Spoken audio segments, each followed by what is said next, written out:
There is no sunrise in poor man's life, in common man's life. There will be always sunset. There will be all darkness of the life. They are missing the real happiness of the life. What we exactly mean is happiness, they are missing. ગરીબોની જિંદગીમાં સૂર્યોદય છે જ નહીં. સૂર્યાસ્ત છે, અંધાર્યું જ અંધારું. સાહિર લુધિયાનવીનું પ્રખ્યાત ગીત કેટલા બધા વર્ષો પહેલા લખાયું હતું. वो सुबह कभी तो आएगी, वो सुबह कभी तो आएगी. અદ્ભુત ગીત છે. એ કલ્પના આજથી 50-60 વર્ષ પહેલા કરી હતી ગરીબ, કે ક્યારેક તો અમારો સૂર્યોદય થશે, ક્યારેક તો અમે પ્રકાશના અજવાળામાં જીવન જીવીશું. પ્રકાશિત થવું, અજવાળું જોવું, એનો અર્થ જીવનને સુખમય જોવું. સુખમય જોવું એટલે રહેવા માટેનું એક નાનકડું ઘર, કમાણીની એક તક, 2 વખત જમી શકાય એટલું અનાજ, ચોખ્ખું પાણી, શિક્ષણ, દવાઓ, આટલું મળી શકશે. I must say, I am really very sorry to say, હા મળી શકશે, નથી કહી શકાયું. આઝાદીને 75 વર્ષ થઈ ગયા, છતાં આ નથી કહી શકાયું. હજી લોકો ફૂટપાથ પર જીવે છે, મરે છે. હજી લોકો ખાધા પીધા વગર જીવે છે, મરે છે.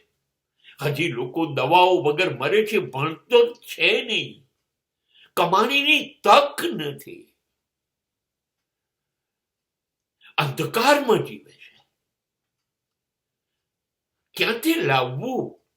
પત્ની અને બાળકો માટે 2 ટાઈમનું જમવાનું કેવી રીતે લાવવું? માતા પિતાની બીમારીનો ખર્ચો કેવી રીતે લાવવો?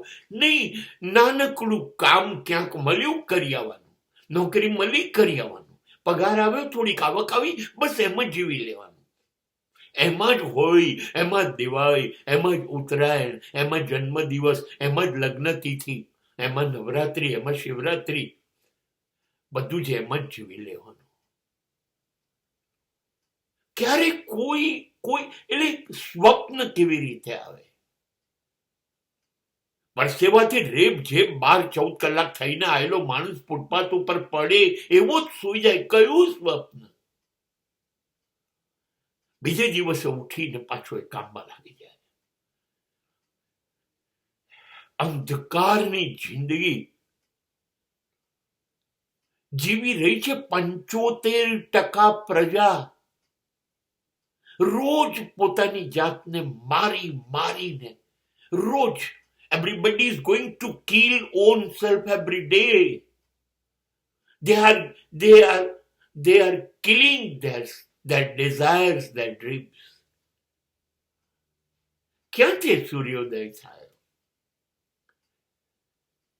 2 વખત 2 સમયનું જમવાનું નથી મળતું, ઘર નથી, ફૂટપાથ છે. આના જીવનમાં જિંદગી ક્યારેય પ્રવેશતી નથી.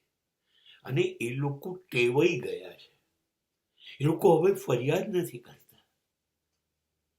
મને તો એવું લાગે છે કે બધું આપી દઈશું તો એ લોકો દુઃખી થઈ જશે, કેમ કે એમનો આનંદ એ લોકો સંઘર્ષ લડ્યા કરવું, સહન કર્યા કરવું, એને જ જિંદગી માની છે, એને જે ટેવાઈ ગયા છે.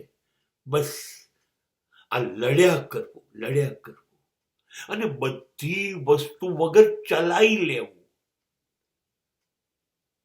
તમે કહો કે કરકસર તો કરકસર, અછત તો અછત, પણ બધા વગર જીવી લેવું અને કોઈ ફરિયાદ ના કરવી. આમાં એ લોકો ગોઠવાઈ ગયા છે. કમસે કમ ભારતના 75% લોકો